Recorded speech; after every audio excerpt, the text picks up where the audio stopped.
नमस्कार दर्शकों, नमो गुरु में आप सबका हार्दिक अभिनंदन।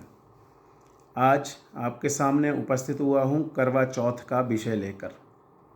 आपकी जिज्ञासा है कि इस व्रत को इस वर्ष उद्यापन किया जा सकता है नहीं, और कौन सी तारीख को चंद्रमा का जो दर्शन होगा, और व्रत कौन सी तारीख को, और समय क्या है चंद्रोदय का।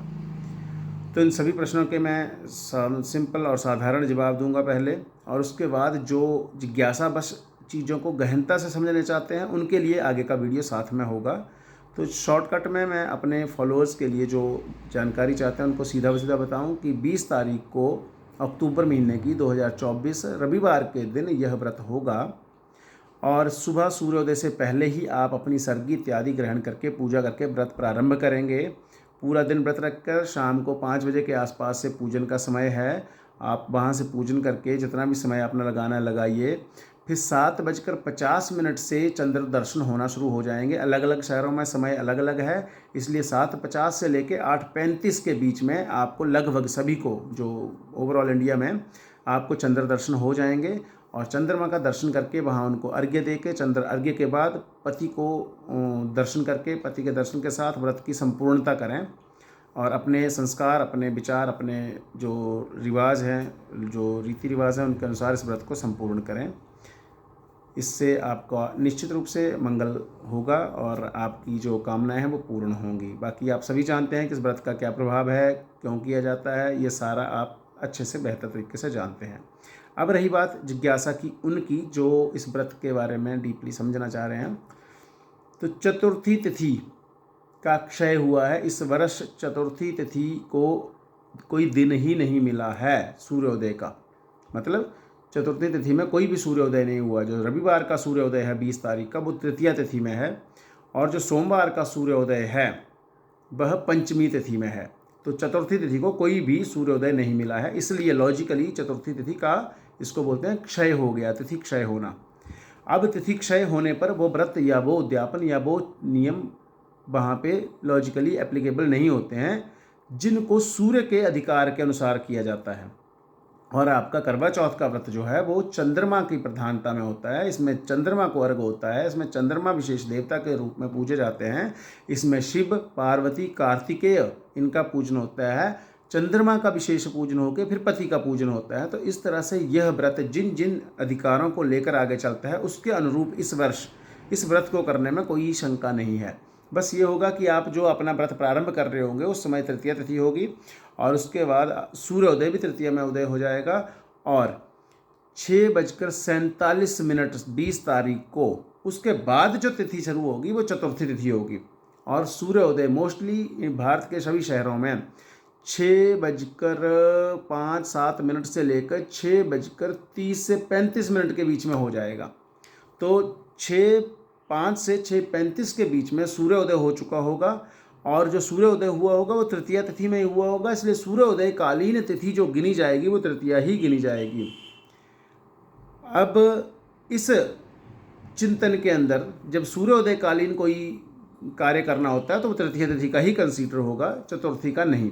लेकिन क्योंकि हमारा व्रत जो है वो चतुर्थी तिथि का है और उसमें चंद्रमा प्रधान है, तो हमारी चतुर्थी तिथि 6:47 से प्रारंभ हो जाएगी। पूरा दिन हम व्रत करेंगे और शाम को चंद्र दर्शन करके उसको अर्घ्य देकर अपने व्रत को संपूर्ण करेंगे, जिसमें कोई शंका नहीं है। इसलिए चतुर्थी तिथि का क्षय होने के बाद भी 20 तारीख के दिन यह व्रत बड़े अच्छे से किया जा सकता है। बहुत बढ़िया दिवस है, कोई ऐसी और कोई दुविधा नहीं है, किसी तरह का वो अस्त नहीं है, कोई ग्रहजन्य कोई दोष ऐसा नहीं है।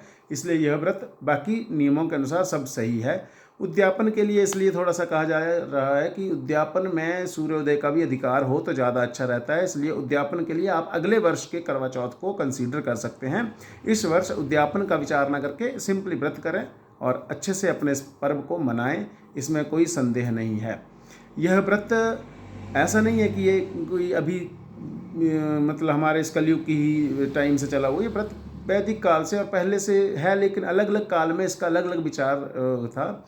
जब देवताओं और दानवों का युद्ध हो रहा था प्राचीन काल में, तो दानव देवताओं को हरा रहे थे। तब देवताओं ने ब्रह्मा जी से यह कामना की थी कि हम विजयी कैसे होंगे, हमारी विजय का कोई उपाय कीजिए। तब ब्रह्मा जी ने देवताओं को कहा था कि अगर आपकी अर्धांगिनियाँ, आपकी पत्नी जो अर्धांगिनी कहलाई जाती है, इसीलिए उनका बल भी आपको मिले तो आप विजय प्राप्त कर लेंगे, विजय श्री की आपकी कामना पूरी हो जाएगी। और उसी समय जब उन पत्नियों ने ये बात सुनी तो उन्होंने उस दिन व्रत किया और अपने पतियों के लिए व्रत किया, उनकी विजय के लिए, उनकी सफलता के लिए व्रत किया और वह युद्ध जीता गया देवताओं के द्वारा। और जब उन्होंने युद्ध जीता और शाम का समय होकर जब चंद्रमा के दर्शन किए, वह चतुर्थी तिथि थी, कार्तिक मास के कृष्ण पक्ष की चतुर्थी तिथि थी। और तब से यह व्रत पति की विजय प्राप्ति, दीर्घायु और पति की कामना को पूर्ण करने के लिए, पति की सफलता के लिए किया जा रहा है। अब ये हर युग में अलग अलग तरीके से किया जा रहा है। इसका वर्णन महाभारत में भी मिलता है, महाभारत के वन पर्व के 43वें अध्याय में मिलता है, रामायण में मिलता है, भागवत पुराण के 21वें अध्याय में इसका वर्णन है, विष्णु पुराण के 14वें अध्याय में इसका वर्णन है, गरुड़ पुराण के 108वें अध्याय में इसका वर्णन है, धर्म सिंधु के 12वें अध्याय में इसकी विधान भी है, महत्व भी है, विधि भी है, कैसे ये व्रत किया जाता है। तो विधि और ये सारी चीज़ें तो सेकेंडरी आ जाती हैं, पर हाँ, हम एक सनातनी होने के कारण, हम एक ऐसे धर्म के अवलंबी होने के कारण कि जो सनातन से युगों युगों से चला आ रहा है, हम उसको फॉलो कर रहे हैं। इसलिए हमें अपने ज्ञान के अनुसार, जितना ज्ञान है, जरूरी नहीं सबको सब चीज़ आती हो, जिसको जितना आता है एटलीस्ट उतने तरीके से अच्छे से करें और अपने पर्वों को मनाएं। निश्चित रूप से आपके ज्ञान से परे भी इन पर्वों के अंदर साइंटिफिकली आपके लिए ऐसे तथ्य, ऐसे सत्य और ऐसे प्रयोग छुपे हुए हैं जो आप बिना जानकारी के भी करोगे तब भी आपके जीवन में वह अच्छा पैदा करेंगे। जैसे ओम का ज्ञान अगर आपको नहीं भी है और ओम का अगर आप उच्चारण करते हैं तो आपकी जो बॉडी की हीलिंग है, बॉडी की जो आपकी शक्तियां हैं, ऊर्जा है, वो आपको और ज़्यादा शक्तिशाली बनाती हैं, इंटरनली आपको क्लीन करती हैं, आपके ऑरा को, आपको सपोर्टिव ऑरा क्रिएट करती हैं।